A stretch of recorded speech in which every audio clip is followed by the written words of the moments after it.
Nous sommes au milieu de la semaine de négociations et il est temps pour le catch-up de l'industrie de mercredi, rapporté par Leap Trade et présenté par Dukascopy TV. Je m'appelle Sinead McLaughlin.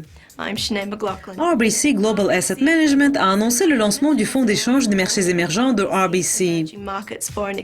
Le fonds est géré par Dagmara Fijalkowski, le chef des valeurs à revenus fixes mondial et des devises, par son équipe de change et des experts des marchés émergents. Il offre aux investisseurs l'accès à une équipe de gestion primée avec un mélange unique de connaissances et d'expérience et l'exposition à un portefeuille de devises des marchés émergents. L'investissement minimum dans ce fonds de risque faible à moyen est fixé au niveau de $500.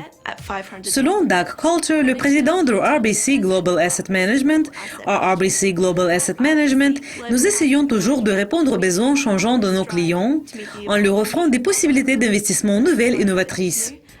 Les investisseurs et les conseillers sont de plus en plus à la recherche d'options de placement bien diversifiées et nous sommes heureux de tirer parti de notre expertise approfondie des monnaies des marchés émergents avec ce nouveau fonds.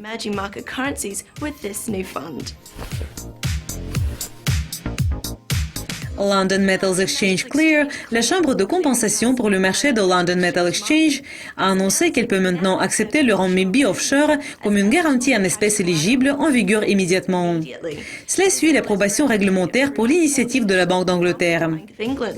L'initiative vient en réponse à des appels des membres de LME Clear pour élargir la liste des garanties en espèces acceptées pour inclure le renminbi. BOCI Global Commodities appartenant à la Chine sera le premier membre de LME Clear qui va présenter ce type de garantie. Selon Trevor Spanner, le directeur général de LME Clear, le renminbi est en voie de devenir l'une des monnaies les plus largement utilisées dans le monde et nous sommes heureux de pouvoir aider nos membres à profiter des possibilités découlant de l'internationalisation du renminbi. ASIC, le régulateur financier de l'Australie, a annoncé que dans l'avenir, il va demander les entreprises qu'il examine pour méfaits de rembourser les coûts de cette enquête. En général, c'est ASIC qui paie les frais des enquêtes qu'il mène. Toutefois, en vertu de l'article 91 de Australian Securities and Investments Commission Act de 2001, ASIC peut donner l'ordre de recouvrer les coûts de l'enquête et les dépenses lorsque l'enquête a conduit à des poursuites ou à une procédure civile contre une personne. Jusqu'à présent, ASIC a rarement invoqué ce droit. Mais maintenant, ASIC a revu son approche et estime qu'il devrait plus souvent essayer de recouvrer les frais et les dépenses d'une enquête en obligeant à payer la personne qui a causé ces frais et ces coûts.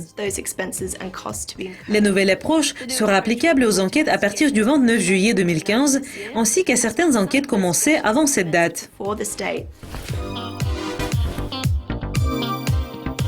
C'est tout pour aujourd'hui. Revenez demain lorsque notre prochain rapport sera disponible. Mais pour le moment, au revoir.